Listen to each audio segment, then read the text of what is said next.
مالك يا اخويا بتبكي ليه؟ مالك يا جن متضايق ليه؟ مفيش يا اوفا، متخانق مع حبيبتي بس. يا عم خير ان شاء الله. انا اروح كده مشوار السرقه واجي لك على طول.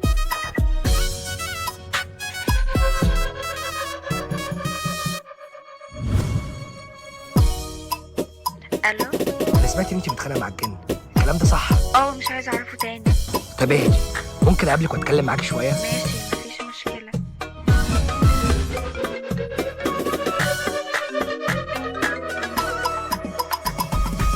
كنت عارف اني مش هون عليكي. لا رد عليا خلاص، فهمني الساعه مالكش دعوه بيها عشان هي مالك يا اخويا بتبكي ليه؟